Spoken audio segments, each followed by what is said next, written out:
everybody. Welcome to another episode of Indie Club podcast. Today I'm joined with Adrien Montcoudiol. I think I pronounced it pretty well. Perfect. Great. I suck at French, but I have a French friend who I told him once I'm rich enough that I don't have to worry about money. I'm going to learn French. So that's a promise. Adrien is a founder of Mozza. It's an agency that basically it's for product design freelancers only, and he will tell you more about this. And I will talk with Adrien about his journey, where he come from, how he got to where he is now, and let him first introduce himself, and then we're just going to kick it off. So Adrien, please take it away. Thank you very much. I'm really pleased to be here. So basically, I've been working in the freelance industry for a while now. I think it started almost 10 years ago when I was a student and was kind of getting bored at school and wanted to work for startups on the side. So this is when I started opening my freelance profile and did some little gigs on marketing for startups when I was not in class, or maybe when I was in class as well. And slowly I've been more involved in this industry. I've been traveling quite a lot as a digital nomad in the last years, and I also founded two main communities of freelancers. One of them was called Mangrove, which was a community of freelancers who shared like a passion for what they were doing in the tech industry, but with very different skill sets and people sharing common values towards like mutual help and benevolence. So we reached 150 members from 18 different countries. We would communicate every day together over Slack and built like many tools to help each other on our different projects, learn from each other. We would organize retreats. We had offices in Paris and Berlin to meet each other. And I mean, it was a really beautiful project. I'll be able to tell you more about it later if you want. And today my main project is Mozza, which is a collective of product designers. So like previous product managers or UX UI designers from very good and renowned startups in France. And we have this little crew of 8 people, and basically we try to combine the freedom you can have as a freelancer. So people work from wherever they want, whenever they want on the projects they have chosen. They are really well paid working on these projects, and at the same time there is this group and the common processes that we have to work together on these projects, to help each other and to split the different tasks, so it can be more interesting and more stimulating instead of being alone. Yeah. Can you tell me, why did you make Mozza freelancers only? Like what? So basically the goal with Mozza is to rethink the agency model. In France, all the agencies I know hire not the best people, because the best people in product design want to work at the best startups. They want to work a lot for startups they really love and that are growing fast. This is what I've seen.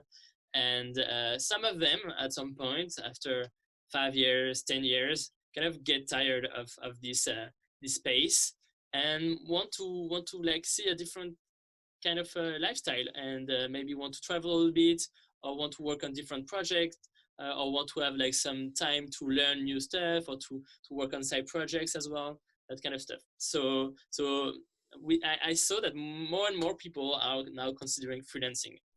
The thing is that with freelancing, sure, you have all this freedom. If you are a great freelancer, you get paid by great companies working for them, and it's awesome to discover that. But what I've also seen is that after 6 months, a year, kind of gets tiring because you feel a little bit by yourself. Some designers don't really like to sell their stuff, don't really like to promote themselves.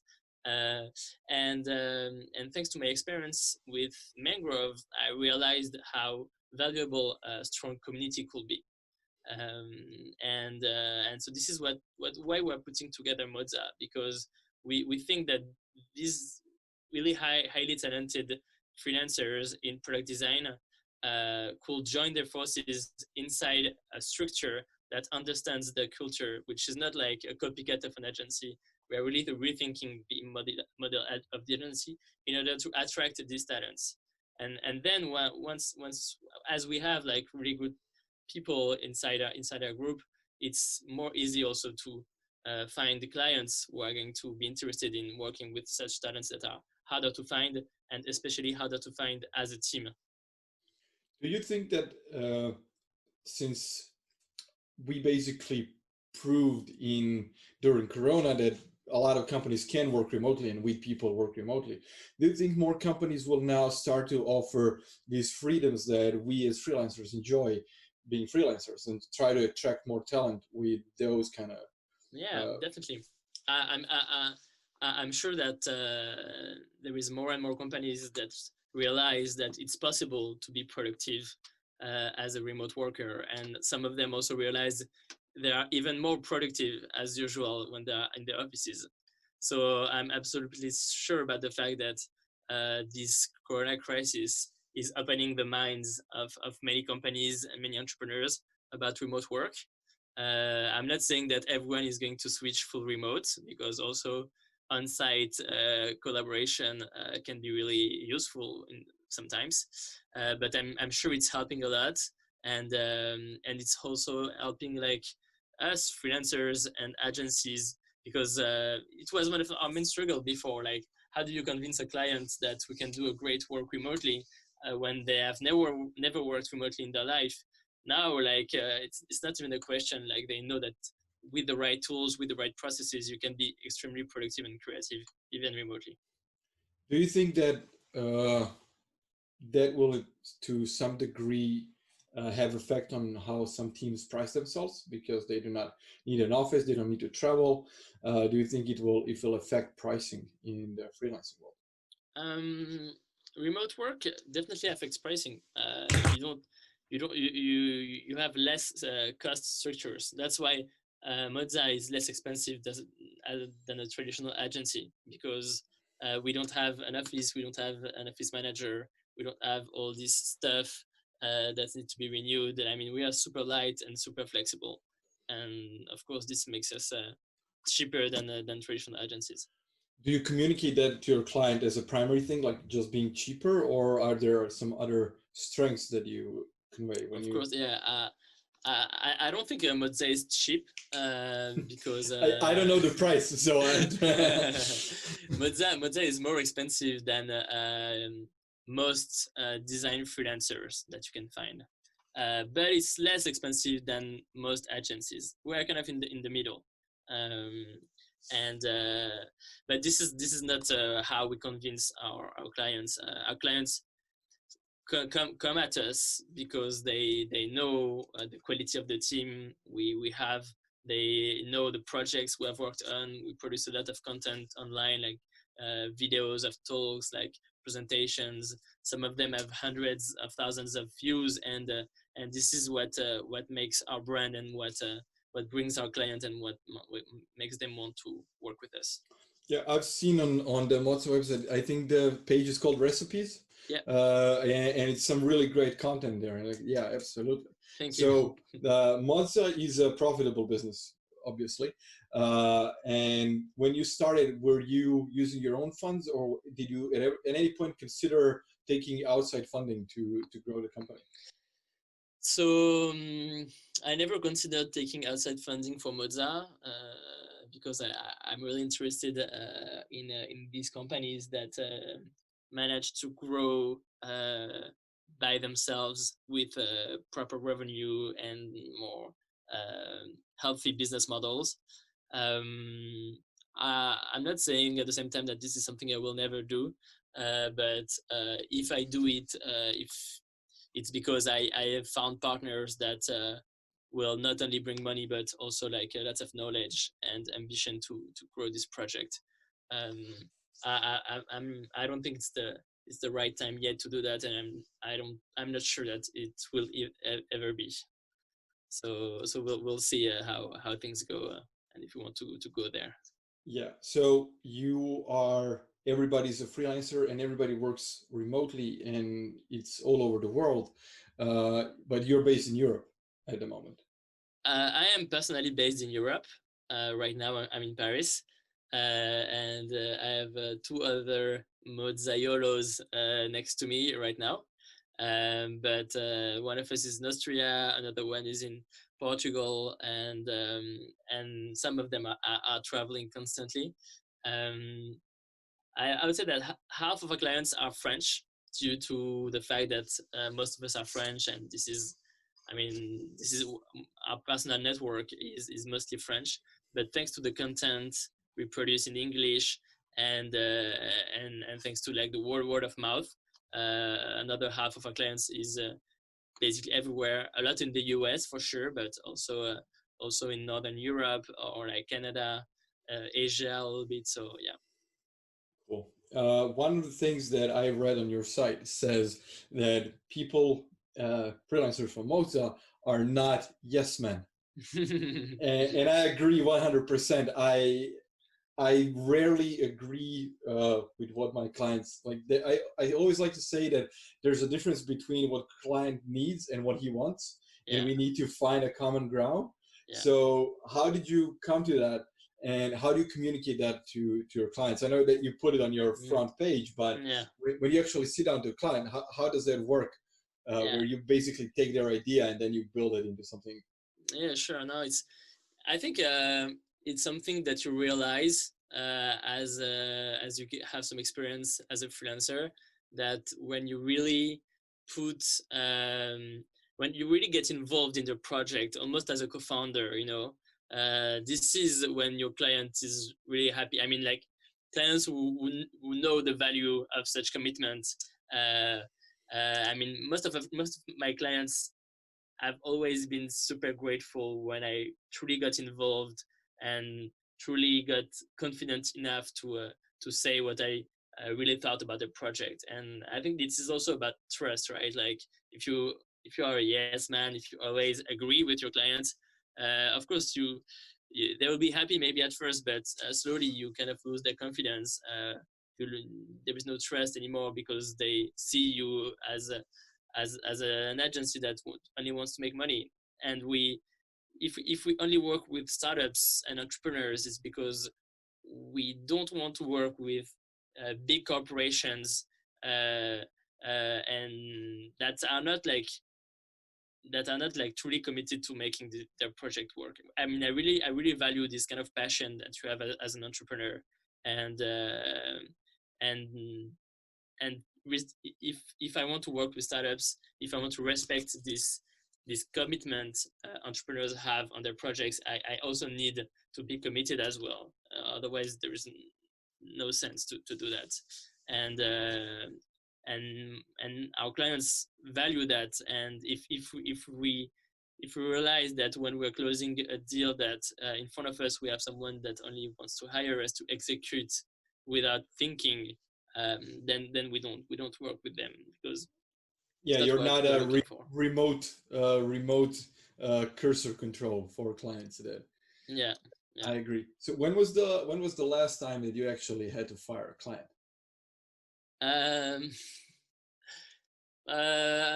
It doesn't happen that much, but it happened at the end of last year. Basically, we're not aligned on what should be done, and we really didn't agree on the vision. It was like for a product landing page basically, and they wanted to copycat a website, and we truly believe that this will lead them to really bad results, and we did not manage to convince them to do the other way. So we basically said, okay, I think we're not the best fit for you then, and because we're not gonna work on something that we don't believe in, right? Otherwise, like you have poor results and the client doesn't come back, they don't tell about you to their friends. And I mean, in the long term, you always want to make your client happy, so with good results. So Absolutely. Yeah, I heard a lot of people say like, why do you care? You're getting paid, so just do the work and get paid and be done with it. But I think that takes out the joy of working on a project. If you're just working to get paid, then might as well get a job at wherever and do whatever. It doesn't matter, yeah, right? be a banker. Yeah, and I couldn't work for a bank. I was offered a position in one of the banks that will remain nameless, and it just kind of felt that I don't know. I just don't want to work with in that type of environment. I just couldn't imagine myself, going to work wearing a suit. It's just like, Yeah. why? I mean, my father is a banker, so I don't have anything against them. It's just that I think it's some industries where the meaning of your work doesn't count that much. Yeah. And there is nothing wrong about that. Like Oh no, I absolutely. think I they don't. find happiness elsewhere, but I personally find happiness in my work, in the commitment I have, in the energy I put at work, and in this passion. So if I lose that, Absolutely. I won't be happy anymore. So Absolutely. I like you said, I have nothing against bankers or banks. Banks are where I keep my money, but it just I couldn't feel creative in that type of environment. It just kind of felt. So yeah. You said I that see. you traveled as a digital nomad, and like you learned some lessons from building Mangrove and then building that into Mozza. Uh, and obviously the freedom and the work-life balance is important for you guys, but how much and how did you approach combining your lives and everything that you're doing outside of work with actually working for clients? Well, I think as a freelancer, or as Mozza, which is basically the same but a little bit bigger with a few more people. Um, I think it's kind of some education that you have to do with yourself and with your clients, like knowing where to set the boundaries, knowing when you should not respond to that email and wait for tomorrow morning. So I think it's kind of like some personal discipline during the first 6 months, maybe the first year. You always want to be like super reactive, and you believe that if you don't answer right now, it's going to be a problem, and you're maybe a bit stressed because you're not really confident about the quality of your work and all that. So you really believe that your reactivity is going to be extremely valuable. Um, while I've learned that what truly matters is your ability to produce like high quality work, and to do that you need to take some time to rest. You need to be able to focus, and resting and focus are not compatible with 100 like 24/7 reactivity to emails and to phone calls. Yeah, So yeah. you need to find the right balance, I think. Yeah. Absolutely. My phone is on mute since iPhone 5. So since iPhone 5 came out, I didn't have any ringtone. Basically, the phone has been on mute since then. But the last couple of like last 6 months or so, 6 months already, I took approach where I said I will check my email only once a day and reply to emails 2 times a week. And before I made that switch, I read an article. I think it was by Tim Ferriss, not sure, but I think it was Tim Ferriss, where he said that he replies to emails only once a week and checks emails once a week. And I was like, how can you? There's no way to do that. And I thought like, oh, I'm going to go, like disaster is going to happen. And then basically I started to ignore my email, and now I just reply them once a week and nothing bad happens. So I think it can work. If I don't reply to an email longer than a week, I just archive it. It just like it goes away. I don't care anymore. And if I didn't reply to it, it's not important, and I feel much better since then. But like, what would be like your advice for people who are starting to freelance? I have a chance to speak to a lot of people during my talks where I preach and promote freelancing for the last couple of years, 5 already or 6, and I try to get more and more people to consider freelancing as a career, and a lot of people who don't know how to start. And I kind of feel like a broken record repeating myself, but I want to hear like what would be your advice for people who are considering a freelance career to approach that and balance out their work and life, and how to actually find first clients, price themselves. Like, what is your go-to starting advice? Yeah. So, well, I've given this advice to a lot of freelancers who are at the beginning of their freelance career. It's like try to don't try to be better, try to be different. I think in the freelance market there is a lot of competition.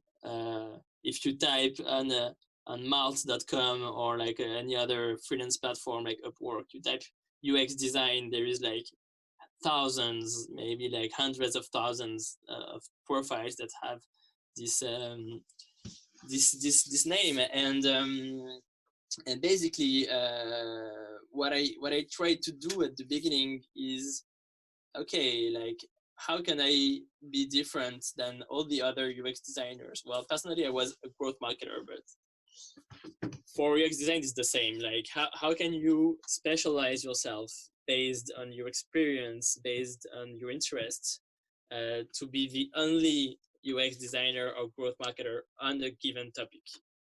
And there is many topics that are like not approached by these skills. I remember like once I met a UX designer, UX UI designer, and she was passionate about horses. And I don't really know how she managed to do once a website for someone who owned race horses. And of course, the racing industry for horses, I don't know if that's the correct name in English, but the horse race is like really a really old school industry. So no one knows how to build a website or how to design one. And like slowly, she became like the superstar of UX UI design for people who were in this industry.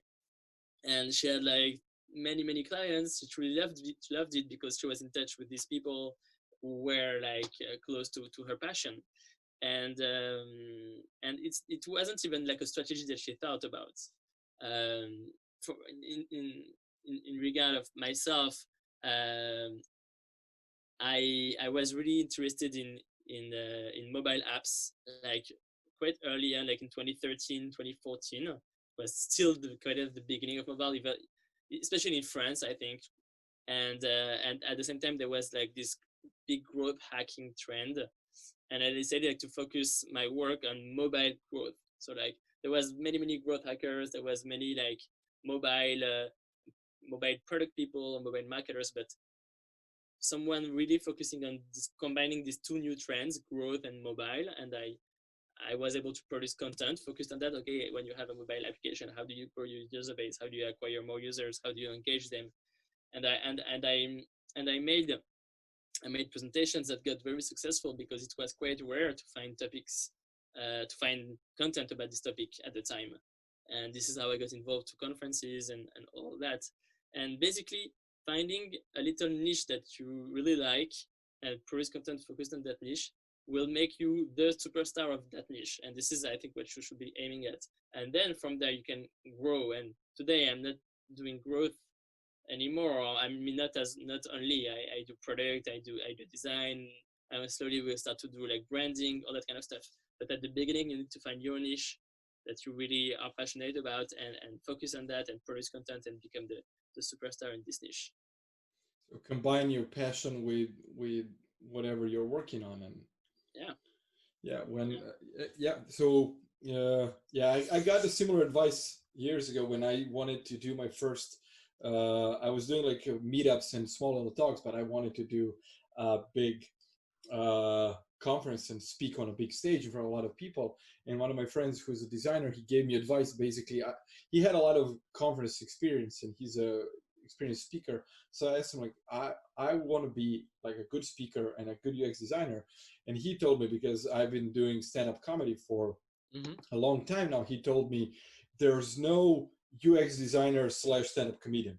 it doesn't exist. So like, be that guy, be the guy. Yeah, So yeah. basically, I took my talk that was around my design experience and my message about freelancing design, but I just took my like stand-up comedy experience, put an element of comedy into it, and whenever I applied to a conference, it would be something they never seen before, because they would get a lot of talks about design, but Mm. stand-up comedian talking about design was something that they never saw. So I also got into a Yeah, lot of yeah, exactly. This is exactly my point. yeah. Definitely. So yeah, that would work. So when you said like you were writing for this niche, how did you place your content? Where would you like? How would you like? What would your advice be to tell people when they are starting to write about create content about certain niche in their area? Like, how would you create your own blog, or would you post somewhere else? Would you reach out to people? How do you actually make everybody aware that you are this Mm. guy that's like good at this? So what I did at the time is basically like getting involved in the community. So getting involved in the growth hacking. At the time it was like a while ago, and but there is always communities on the web for any kind of skill, any industry. There is always communities online. So basically I really tried to get involved and organize events, meet people, give feedback about the articles, comment, share, all that kind of stuff. And so this little community that I got involved in was my first viewers. Like they were the people I shared my content to, and they shared it to their community, to their networks, and this is how it went slowly, not viral, but how the content got distributed. So Twitter is a great tool for that. At the time, I used a lot a website called growthhackers.com, Product Hunt. Also, I mean, there is like many online communities, and there's like not so many Facebook groups for this tech industry that you can find. And I think getting involved, helping other people, like slowly building your network and bringing value to people will make you in a good position to start producing content that will be interesting for these people and that they will like look at and then share if it's good piece of content. Mm-hmm. So yeah, I agree. I will. I'm trying to be courteous of your time, so I'll try to wrap it up soon. But I'm interested in uh, like what was the breaking point for you deciding to I don't want to work for somebody else.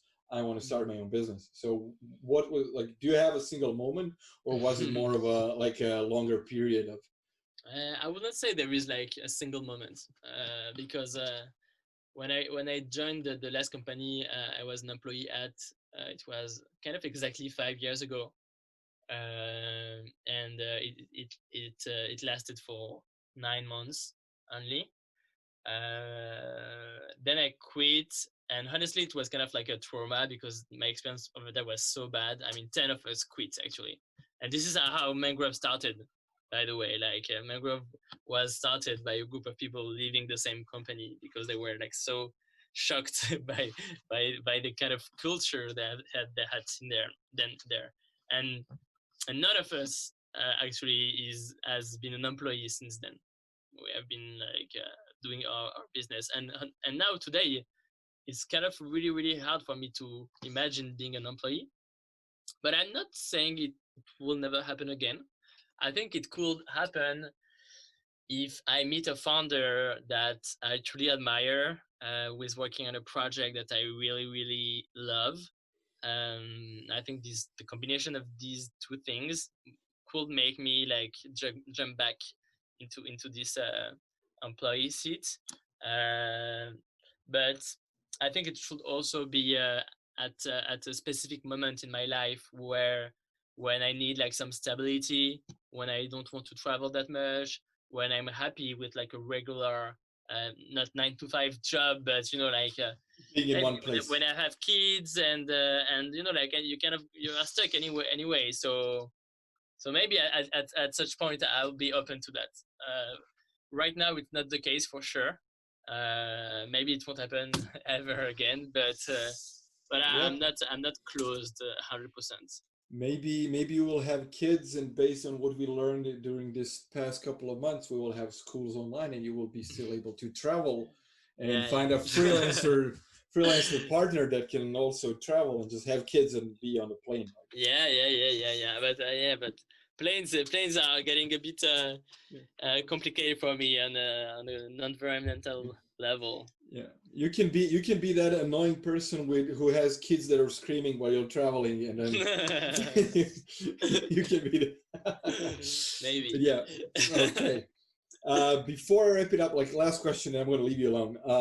Sure. What would be your advice for people who are currently working the 9 to 5 and are thinking about this, either starting at their company or going freelance and need to make that step? Like, how would you make them? What would you say to them? What would you say to yourself before you started? Like, what would be?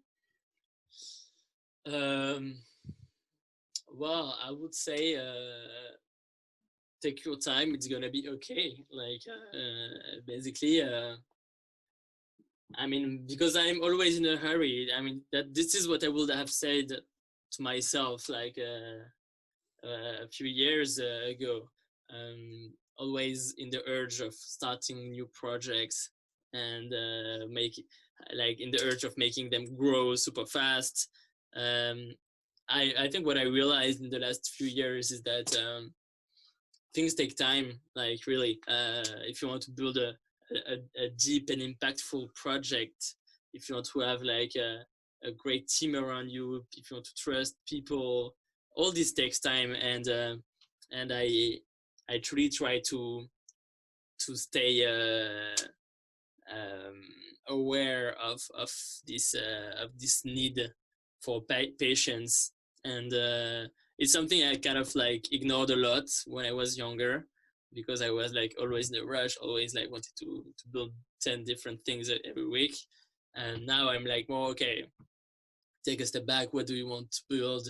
And like dedicate time to it and be patient. And if you do things right every day, like in the long term, it's going to pay off for sure. One thing at a time. Yeah, Makes sense. Great. So any last words or anything you want to share with our viewers before we wrap it up? There was so many possible things to share. No, I mean, I think life is short, and when you have something in mind that you have been thinking about for a while, most of the time you can give it a try without any big risks. You can quit your job, try it for a few, try this life that you have been dreaming about for a few months, and then you will see maybe if it doesn't fit with what you wanted, what you expected, you can maybe go back to your previous job or find another one. It's always possible to find jobs. And worst case scenario, you will sleep on a friend's couch for a few weeks. I think people are really afraid about the worst case scenario, and I think most of the time the worst case scenario is not that bad.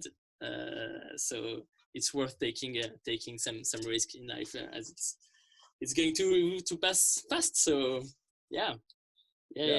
Take advantage of that. I agree. Like, people don't rarely think through the worst case scenario. It's like, oh, I'm going to lose my job. Yeah, that one. Just think through the worst case scenario. He's going to see it's going to be fine. Agreed. Thank you so much for your time. This was great. I hope you will make time again in the future to do episode 2, because there are a lot of more questions that I would like to go deeper in, and I hope we do this again. Yeah, sure. That will be great. Yeah, thanks everybody that has been watching and listening on our podcast. And I will include Adrien's links to you, Mozza and his social. And if you have any questions either for me or for Adrien, please feel free to reach out. I'm sure both of us will reply. Thank you very much. Bye, everybody. Bye-bye.